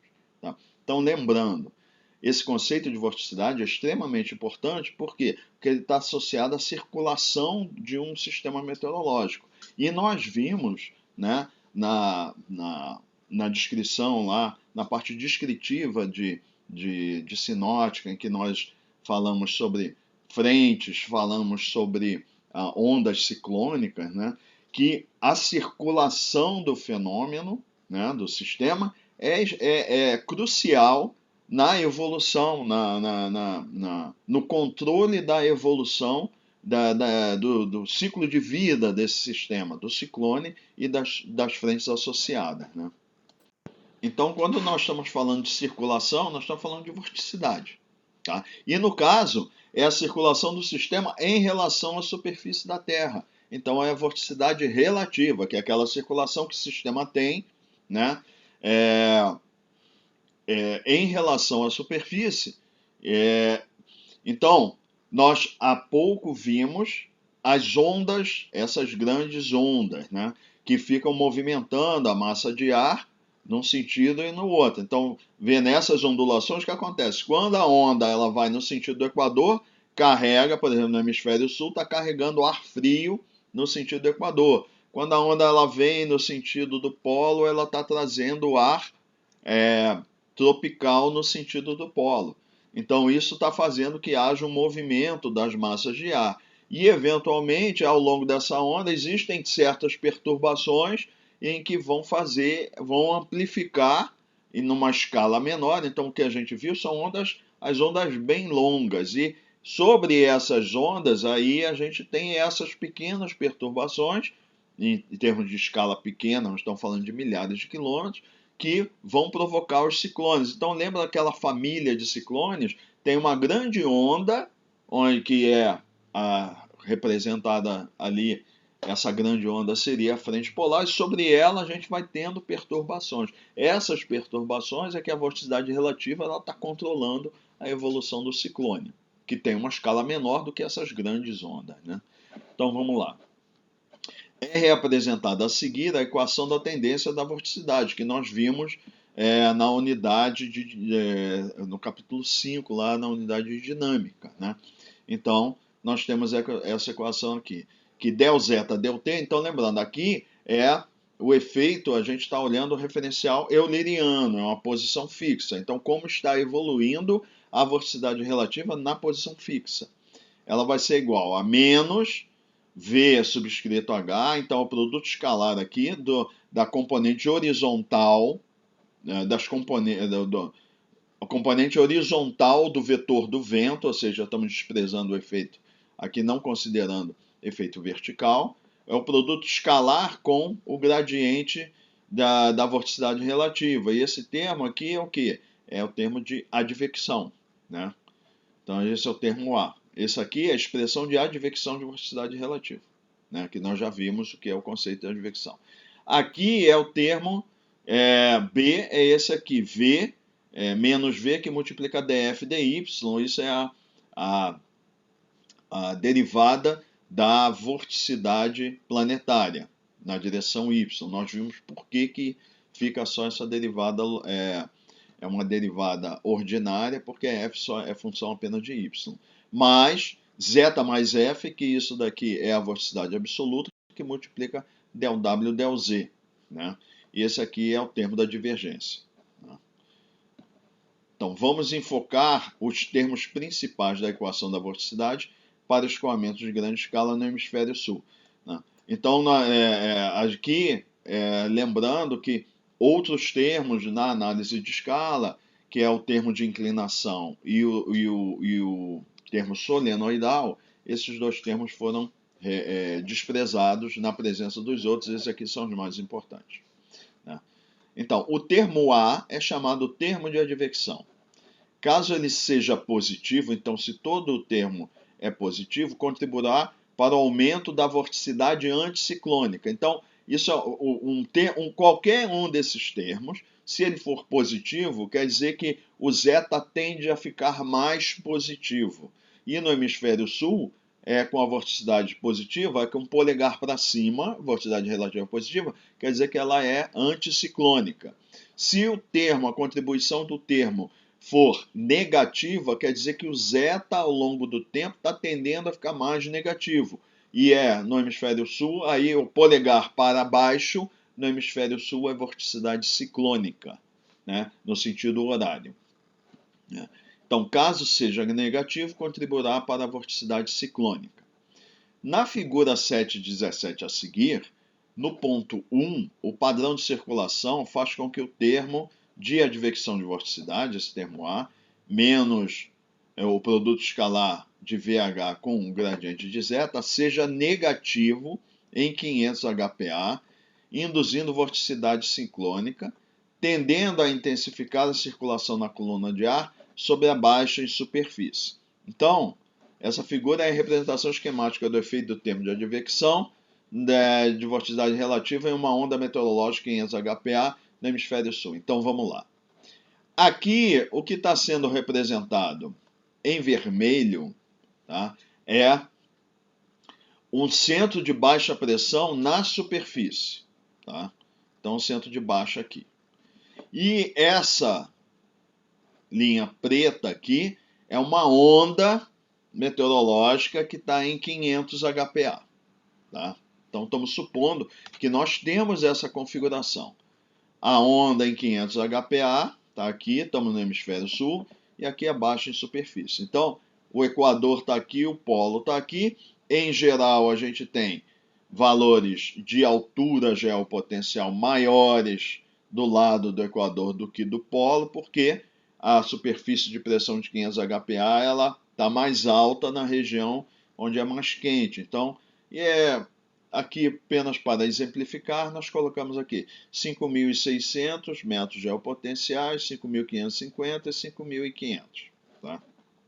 Então, a curvatura do escoamento é que vamos considerar que o escoamento aqui é ou vento de gradiente ou vento geostrófico, né? Então, acompanha o sentido das isóbaras. Então, como eu tenho valores mais baixos de geopotencial desse lado do que desse lado, então geopotencial mais baixo no sul do que no norte, né? Então a gente vai ter circulação com esse sentido aqui, ó, de oeste para leste. E aí, aqui essa região é a curvatura ciclônica, que é horária, e aqui é a curvatura anticiclônica. Então aqui, ó, é a posição de um cavado, que a gente já sabe é uma faixa, onde para qualquer lado que a gente vá transversalmente, a partir da posição do cavado, a gente vai encontrar alturas geopotenciais maiores. Então é um vale, né? É um valor, uma região onde tem altura geopotencial menor. Então é uma baixa, então a circulação é ciclônica. E aqui a circulação é anticiclônica, é como se fosse a extensão de uma alta, então essa aqui é uma crista. Então, ao longo de um cavado, a gente tem vorticidade relativa negativa. E ao longo da crista, a gente tem vorticidade relativa positiva, vorticidade de curvatura. Essa que está nos interessando agora. Então, vamos lá. Se aqui o zeta é negativo, aqui o zeta é positivo, então quer dizer que neste ponto 1 aqui, que eu estou colocando, né, entre o cavado e a crista, o vetor gradiente de vorticidade, ele sempre o quê? Vai apontar no sentido de maior taxa de crescimento da grandeza. Então, é do negativo para o positivo. Então, teria esse sentido aqui, o vetor gradiente de vorticidade. Está representado esquematicamente. E o vetor velocidade, nesse ponto 1, é aqui, aproximadamente acompanhando, né, as linhas, as isoípsas, né, as linhas de altura geopotencial constante. Então, o produto escalar aqui é positivo, porque os dois vetores estão apontados no mesmo sentido, né? E isso, o termo de advecção é menos o produto escalar. Então, esse termo aqui, o menos produto escalar do vetor velocidade, a velocidade horizontal com o gradiente, vai dar um valor negativo. Consequentemente, ele vai estar contribuindo para a vorticidade ciclônica da coluna de ar, tendendo. Então, essa configuração faz com que tender com que a coluna de fluido gire, né, ganhe rotação no sentido horário. E aqui eu já tenho uma baixa em superfície, que tem circulação ciclônica. Nesta configuração, então, o termo de advecção de vorticidade relativa contribui para intensificar a circulação ciclônica sobre o centro de baixa pressão, ou seja, vai tender a fazer com que o centro de baixa pressão tenha uma rotação mais ciclônica ainda. Se a gente olhar agora, então essa é a região que a gente chama a sotavento do cavado. Lembrando, sotavento é depois, seguindo de uma posição de referência, depois da posição seguindo o escoamento, é sotavento. E antes da posição de referência é barlavento, né?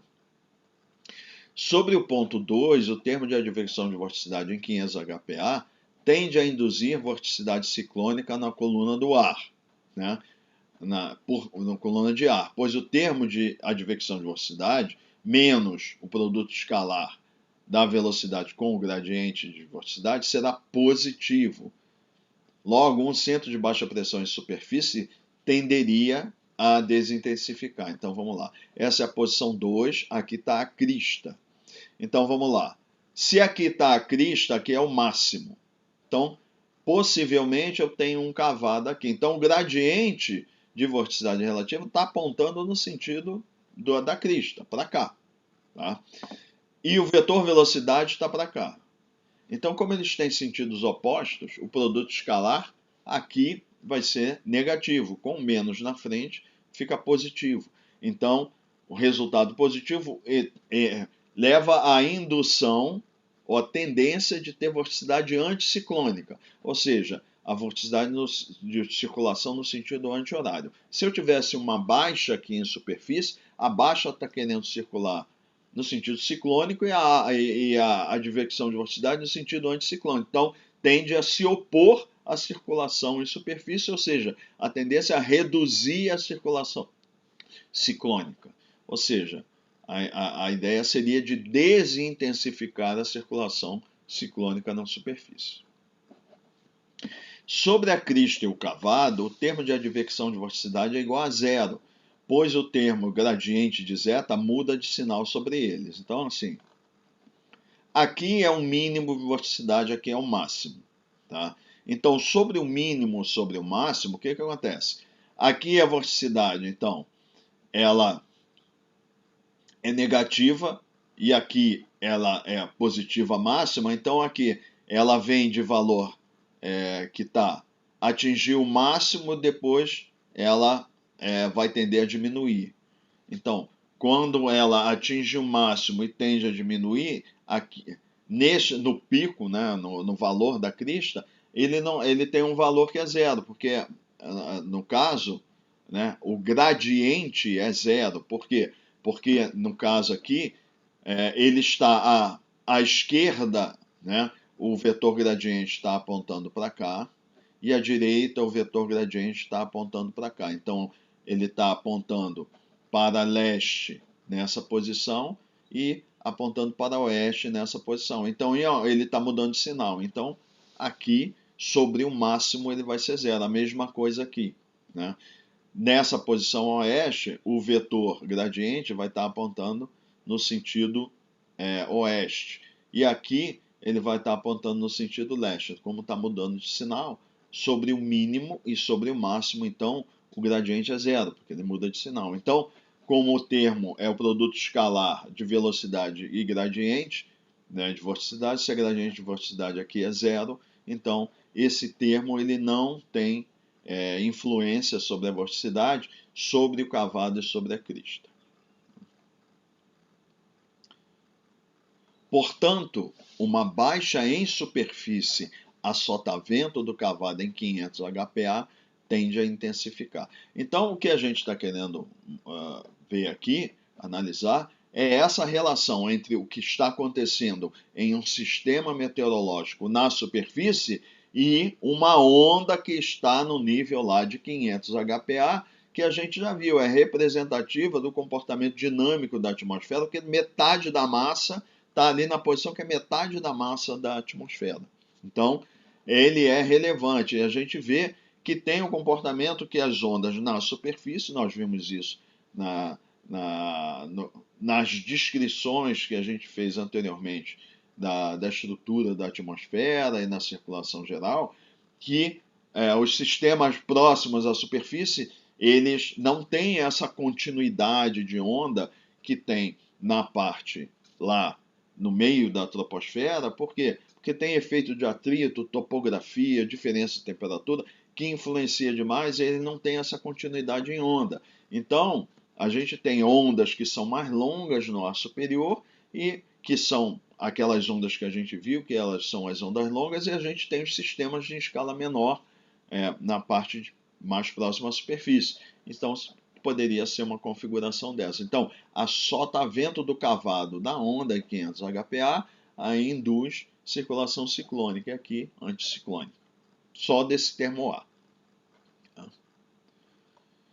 O termo B, que é o termo menos V dF dy, né, é chamado termo beta, que beta é essa definição aqui de beta, é dF dy, a derivada de F em relação a y, né, que é a direção no sentido norte, né, ao longo do meridiano, positiva no sentido norte.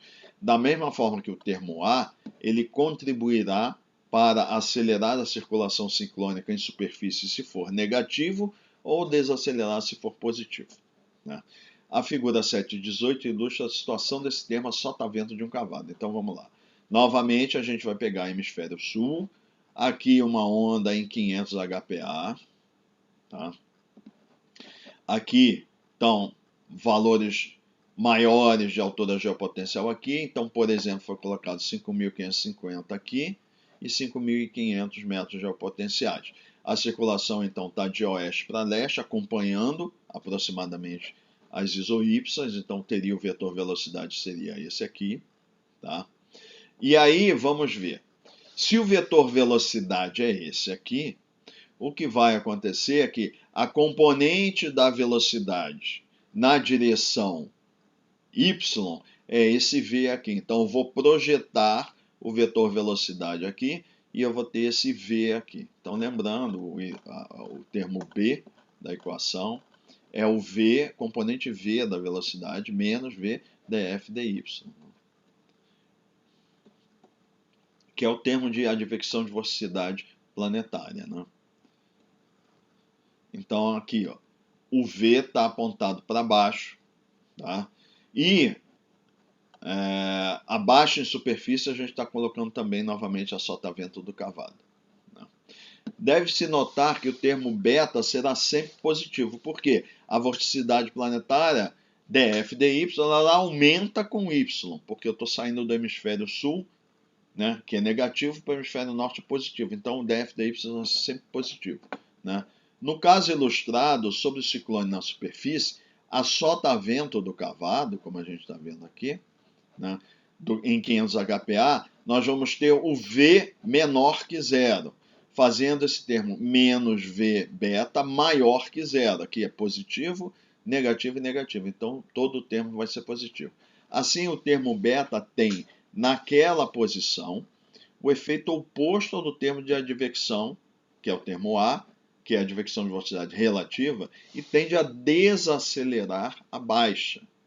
Esse termo será importante em ondas com grande amplitude, pois haverá uma componente meridional da velocidade maior. Então, se a amplitude for maior, quer dizer que o vetor velocidade, né, ele vai estar mais alinhado, vamos dizer assim, com o meridiano. Então, vou ter uma componente V maior, V minúsculo. Essa componente V minúsculo, então, ela vai ter um efeito maior aqui nesse termo. Então, ele tem o efeito oposto.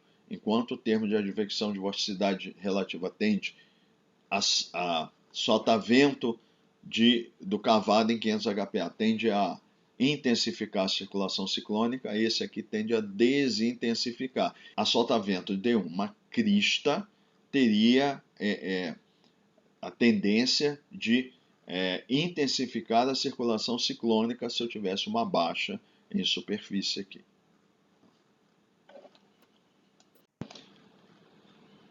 O termo C é o chamado termo de esticamento. Então vamos lá ver qual é o termo C. Então lembrando, o termo C é esse aqui. É mais zeta mais F, que é a vorticidade absoluta, del W, del Z. Lembrando que nós, para obter essa forma desse termo, nós utilizamos a aproximação de que o escoamento em grande escala na atmosfera é escoamento incompressível. Então a gente chega a essa forma aqui.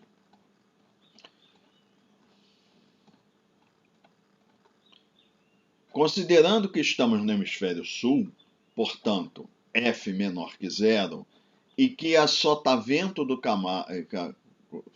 vamos considerar que o sotavento cavado, zeta igual a zero, né?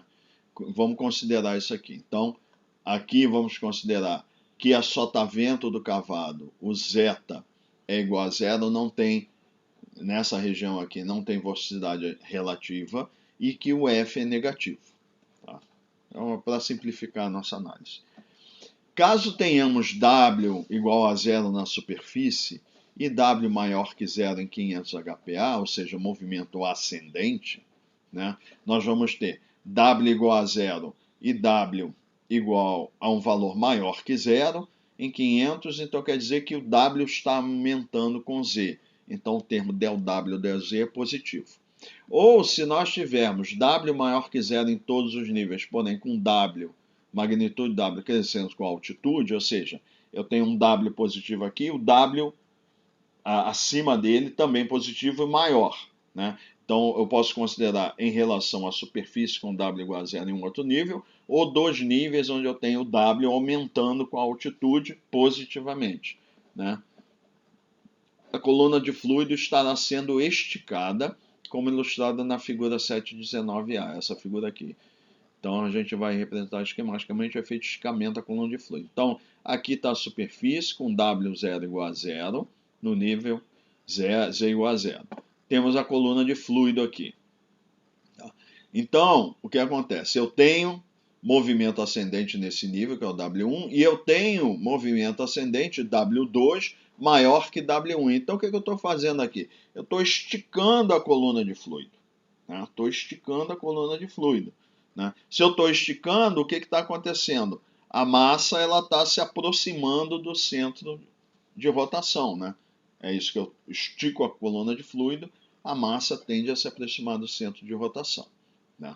Então, vamos fazer aqui a analogia com aquela história do patinador. Né? O patinador está com os braços abertos, está girando, aí ele fecha os braços, o que acontece? Ele vai, para conservar a quantidade de movimento angular, da rotação em torno daquele eixo que ele está girando, ele vai aumentar a velocidade angular de rotação dele. Então, no caso aqui, como a gente está considerando que o zeta é igual a zero, toda a vorticidade é vorticidade planetária. Tá? Que no caso do hemisfério sul é negativa. Se eu estico a coluna de fluido, o que vai acontecer? Ela vai a circulação, a rotação da coluna de fluido no sentido ciclônico vai ter que aumentar, como o patinador aumenta a velocidade angular, porque a massa se aproxima do centro de rotação. A analogia é essa aqui. A coluna de fluido ela tende a se aproximar do centro por causa do esticamento, então vai ter que girar mais rápido. E já que carrega vorticidade planetária negativa, vai ficar mais negativa ainda. E isso vai induzir um aumento da circulação ciclônica. Né? Então, para que eu consiga fazer isso, eu tenho que esticar a coluna de fluido. Então, o que, que tem que fazer? Eu tenho que ir para que a velocidade fique maior em cima do que embaixo e a coluna de fluido ela estique, eu tenho que tirar fluido em cima mais rápido do que eu coloco embaixo. Porque se eu tirar fluido em cima na mesma taxa que eu coloco o fluido embaixo, a coluna de fluido ela não vai esticar nem achatar, né? Agora, se eu começar a tirar fluido mais rápido em cima do que eu coloco embaixo, a coluna de fluido vai tender a esticar, tá? Nesse caso, então, que o ΔWdz é maior que zero, o termo será negativo, tendendo a induzir circulação ciclônica. Para tal, é necessário que tenhamos divergência nos níveis superiores da coluna de ar, de modo que ar seja retirado da coluna nos níveis superiores mais rapidamente do que ele é coletado nos níveis inferiores. É isso que eu falei. Tem que tirar mais rápido do que põe para a coluna esticar. Se for na mesma taxa, a coluna de fluido não vai tender a alterar, né? A figura 719b ilustra a circulação na superfície de 500 HPa a sotavento de um cavalo. Só uma observação. Aqui a gente está fazendo várias hipóteses simplificadoras porque a gente quer entender o comportamento de forma geral do fenômeno, a interpretação física, né? Por isso que tem todas essas simplificações. Tá? Então, nessa figura é a representação esquemática da divergência a sotavento de um cavalo e uma onda de 500 HPa no hemisfério sul. Então, lembrando, no hemisfério sul, mesma coisa. Uma onda em 500 HPa, aqui tem um cavado, aqui tem uma crista e uma baixa em superfície a sotavento do cavado. Tá? Então, o vermelho abaixo em superfície, aqui a onda em 500 HPa. E aqui nós temos o cavado, a curvatura ciclônica, e a crista, a curvatura anticiclônica nessas regiões A e B aqui. Então vamos lá. Observemos nessa figura 719b que sobre o cavado a circulação é ciclônica. Tá? Seria uma circulação de vento de gradiente. No ponto B, sobre a crista, a circulação é anticiclônica, né? Então, nós vimos no estudo do vento de gradiente que a circulação ciclônica é subgeostrófica.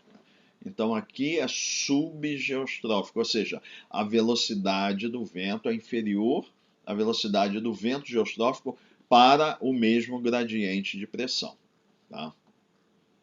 No ponto B, é anticiclônica, é supergeostrófica. Sendo supergeostrófica, então, para o mesmo gradiente de pressão, a velocidade é maior do que do vento geostrófico que teria para o mesmo gradiente de pressão.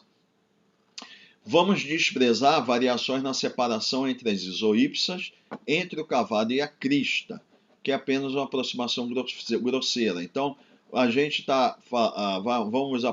vamos fazer essa hipótese simplificadora para a interpretação, que o gradiente de pressão, esse aqui é o ponto, o afastamento entre essas isoípsas aqui, que a partir disso é que a gente define o gradiente de pressão, é constante em todos os pontos. Tá? Então, é o mesmo afastamento.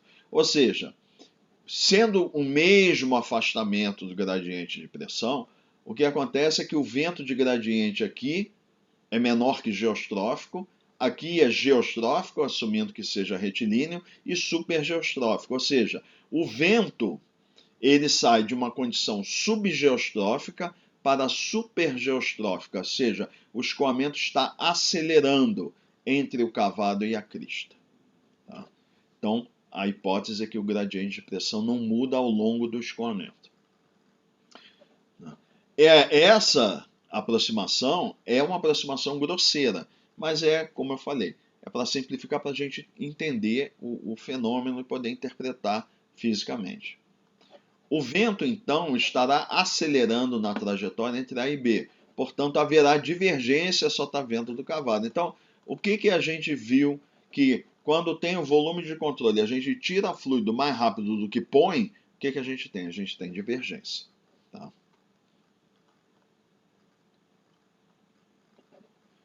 E aí, o que acontece? A divergência vai induzir o quê? Movimento ascendente.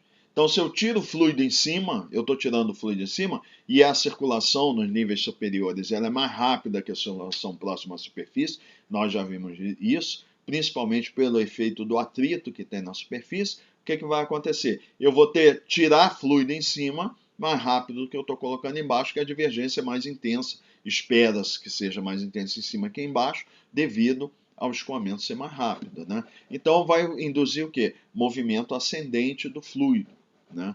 Tendendo a esticar a coluna de ar, de forma a induzir circulação ciclônica na coluna, reforçando uma eventual circulação ciclônica na superfície, que é o efeito do esticamento da coluna por causa da divergência no nível superior, né?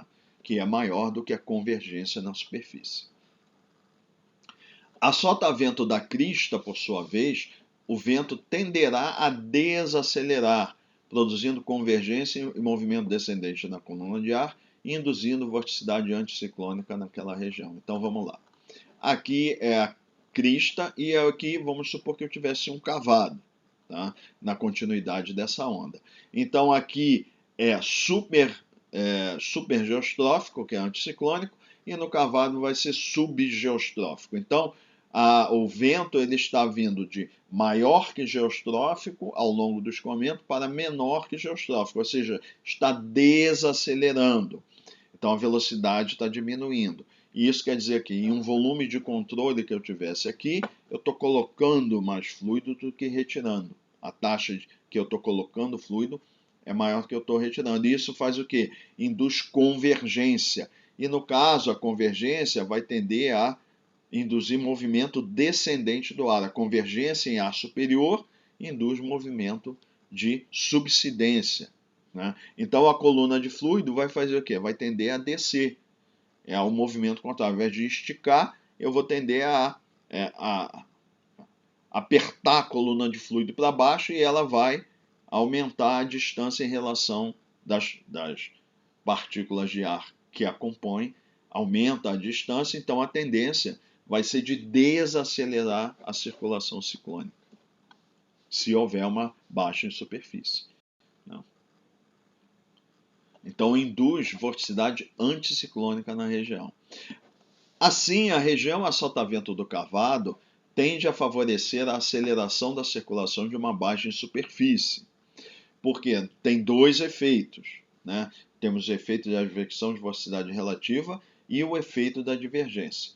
Temos o efeito da advecção de vorticidade planetária, que é o oposto, né?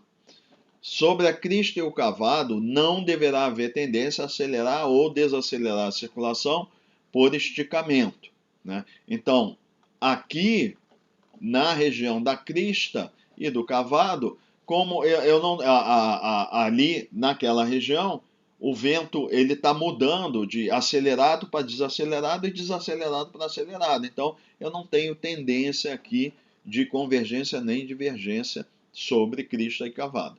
Então, a sotavento do cavado, o efeito de divergência é de acelerar a circulação ciclônica, o efeito da divergência acelerar a circulação ciclônica, e a sotavento da crista, o efeito é de convergência e de desacelerar uma circulação ciclônica, né? Então, eu havia mencionado antes, né? Então, junto com esse efeito, vai também contribuir para a vorticidade ciclônica a advecção de vorticidade relativa, né? Em geral, a soma dos três termos leva a valores de ΔZ ΔT menor que zero a sotavento dos cavados e ΔZ ΔT maior que zero a sotavento das cristas. Então, aqui sim, está considerando os três termos, o A, B e o C, a advecção de vorticidade relativa, a advecção de vorticidade planetária e o termo de divergência. Então, a partir de observações, né, de dados reais, de forma geral, o efeito é que a sotavento do cavado, uma baixa em superfície, vai tender a aumentar a circulação ciclônica. E a sotavento de uma crista, a tendência é aumentar a vorticidade anticiclônica, ou seja, a sotavento do cavado, a tendência é aumentar a circulação do abaixo em superfície, intensificar ou reforçar, e a sotavento da crista é se opor à circulação a uma baixa superfície, ou seja, desintensificar uma circulação ciclônica associada a uma baixa em superfície.